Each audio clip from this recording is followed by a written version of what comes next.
Hello everyone, welcome to my channel Pilot SJ, and under my series SJ's Let's Learn Not Crash course, in which DGCA subjects are made quick, easy and simple. Today we're going to deal with air regulations and human factors, topic 1, which is extremely important for DGCA exams, international organization and conventions. And for those who are new here, I am Shreyas. I hold an Indian DGCA CPL. I am type rated on the Airbus A320 and I scored 90% in air regulations. And my goal is pretty much simple, no mugging up, only clear concepts. So let's get right into the crash course. In this video, we'll answer three big questions. Who controls international aviation? What is ICAO and what it does? And which conventions are important for DGCA exams? And yes, exam questions guaranteed towards the end of the slide. Let's start with the most important organization in aviation, ICAO, or as some people call it, ICAO. ICAO stands for International Civil Aviation Organization, and if aviation had a rule book writer, that would be ICAO. And now remember this clearly. ICAO is a specialized agency of the United Nations. It was created under the Chicago Convention 1944 and came into force in 1947. The headquarters is in Montreal, Canada, and 193 countries are members of the ICAO, and yes, India is a founding member. ICAO's main objective is very simple but very powerful: to ensure aviation is safe, secure, orderly, and efficient worldwide. ICAO develops standards and recommended practices, SARPs, publishes 19 annexes, promotes flight safety, air navigation efficiency, security, and environmental protection. And if you see any question of who publishes the annexes, the answer is ICAO. We'll get right into the 19 annexes shortly. And here's a tricky but very important point. ICAO does not make laws, but ICAO only makes standards. Each country must implement them through their national regulations. For example, the ICAO produces the standards and recommended practices, SAPs, and India produces their DGCA cars. So the DGCA cars takes precedence over the SARPS. But the DGCA cars are based on the standards and recommended practices and are normally stricter than the standards and recommended practices. Here is a summary of all the ICAO annexes. This is very important to know for the exam, as during the exam you may be asked questions on what, for example, ICAO Annex 12 is, and you must know that ICAO Annex 12 is for search and rescue. Moving on, who controls aviation in India? Let's bring this closer to home, India. There are two main authorities you must remember, which is the Ministry of Civil Aviation, MOCA, India, and the DGCA. The Ministry of Civil Aviation is the policy-making body. It doesn't issue licenses, but it sets directions. And it oversees the DGCA, the Airports Authority of India, and the BCAS, which is the Aviation Security in India.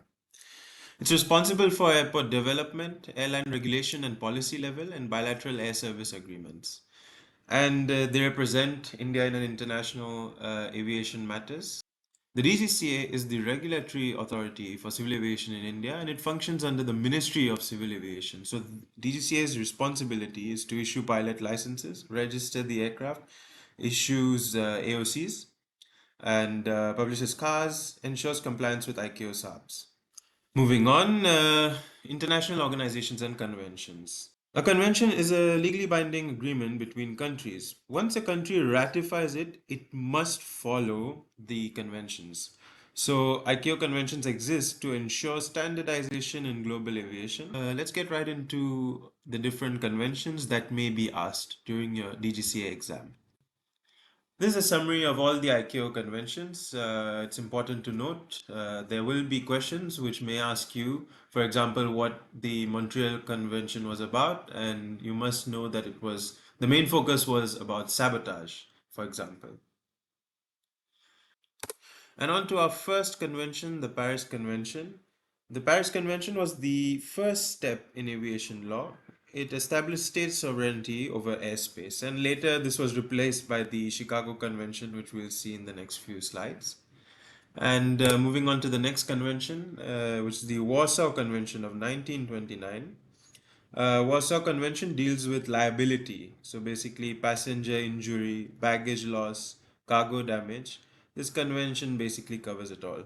And later, the Montreal Convention of 1999 modernized the Warsaw Convention of 1929, which we'll look shortly as well. Moving on, Chicago Convention of 1944.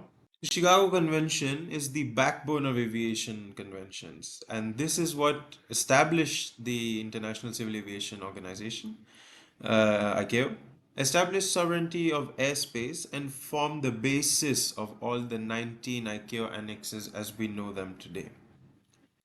Moving on to the next convention, it's the Rome Convention of 1952. And the Rome Convention protects people on the ground. Aircraft operator is strictly liable for damage caused by aircraft or falling objects. And moving on to the next convention, Tokyo Convention of 1963. This deals with offenses and certain other acts committed on board aircraft. And moving on, the Hague Convention of 1970. This is the convention for the suppression of unlawful seizure of aircraft.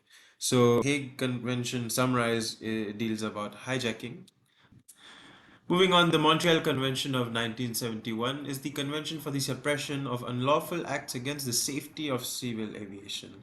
So it covers destruction of aircraft, bombing, or damage to navigation facilities. The Montreal Protocol of 1988 was a protocol on violence at airports, and its purpose was to extend protection to international airports, and it covers terminal and ground facility attacks. The Cape Town Convention of 2001 is a convention on international interest in mobile equipment, aircraft protocol. So, in summary, the Cape Town Convention of 2001 is important for airline operations since it protects lessors and financiers and makes leasing cheaper. Now we'll deal with the freedoms of the air.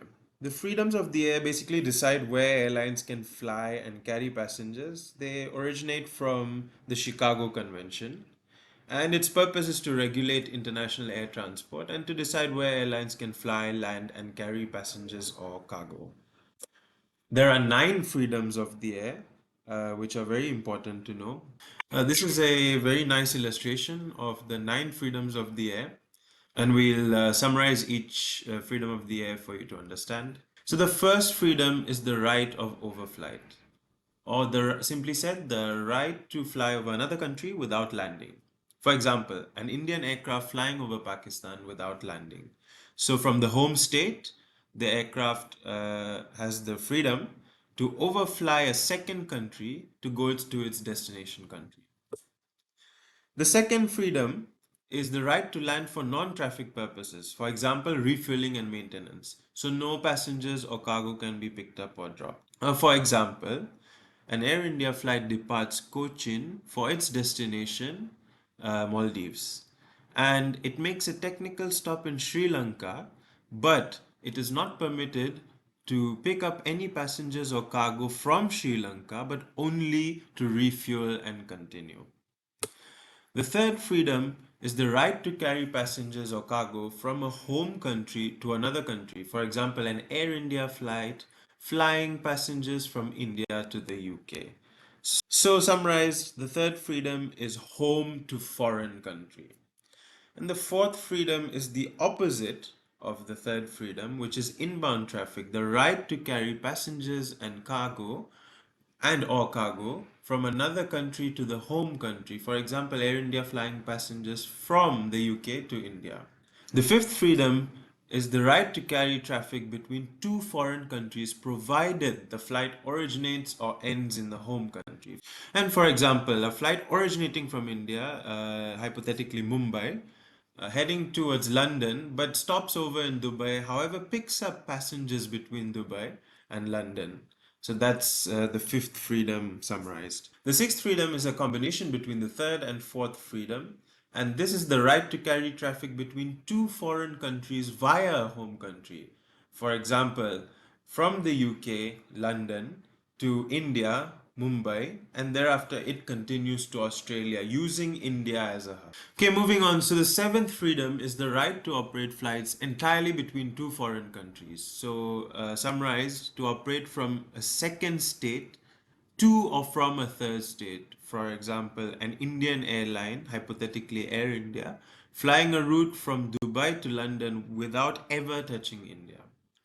The eighth freedom, known as consecutive cabotage, is the right to carry domestic traffic within a foreign country as part of an international flight. So, for example, a flight originates in India, Delhi, and it flies directly to New York, and thereafter from New York flies to Los Angeles, carrying passengers between New York and LA. So, in essence, what this means is that the eighth freedom is the permission to carry domestic traffic within a foreign country. However, it must originate from the operator's home state. So the ninth freedom is standalone cabotage, which is the right to operate domestic flights within a foreign country.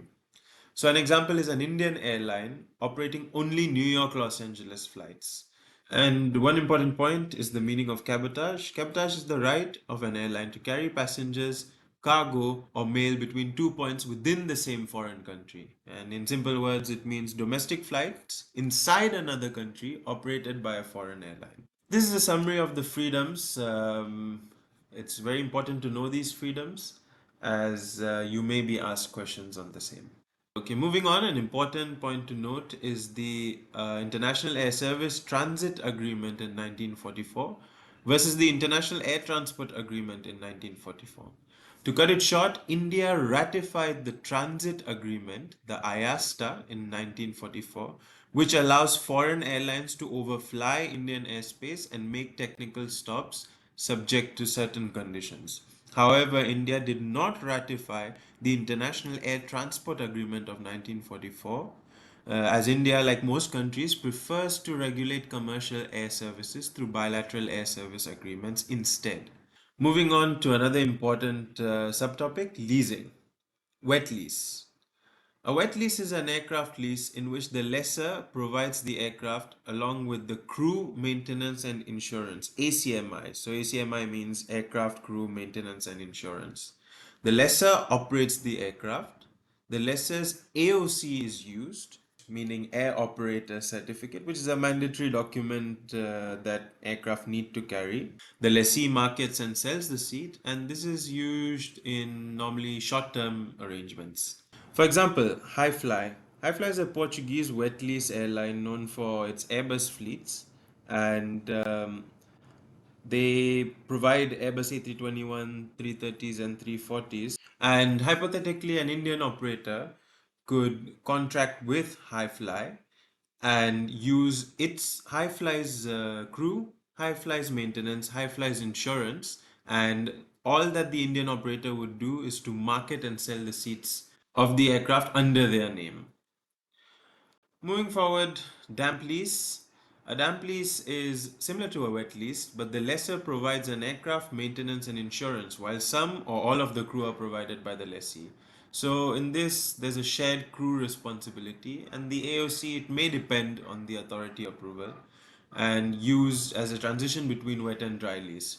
So for example, if Highfly has provided a wet leased aircraft, the Indian operator may decide to train some of its staff in tandem with the Highfly staff in order to convert the lease into a dry lease, which we'll look into shortly, when the lessee wants crew experience on type, and this is used for medium term arrangements. And lastly, a dry lease. The definition of a dry lease is that a dry lease is an aircraft lease in which only the aircraft is provided without crew, maintenance, or insurance. So, this is quite a common leasing strategy with many airlines and many Indian operators as well. So, the lessee provides crew, maintenance, insurance, and the lessee normally operates aircraft under its own AOC, and it's usually for long term. So for a couple of years. And its typical uses is fleet expansion, replacement of owned aircraft. Hypothetically, an Indian operator has asked a leasing company for two or three Airbus A320s. The two or three Airbus A320 aircrafts are delivered to India, and the crew, maintenance, and insurance are provided by the Indian company, whereas the leased aircraft is being used. And here are a few sample questions. Pause the video and try answering these. These are exactly how Dgca frames questions. My recommendations to score above 90%. A must-have is the Air Regulations and Human Factors paperback by Wing Commander R.K. Bali. It's a very important book to have. It has several practice questions that you may use. And some of the topics you may not understand are deeply covered there. Another suggestion I have is to do air regulation mocks using any websites. The website that I use was www.indianpilotcenter.com, and continuously practice mocks. Remember, practice makes perfect. If this video helped you, like and subscribe. In the next video, we'll cover air regulations in the same simple and exam oriented way. Fly safe, study smart.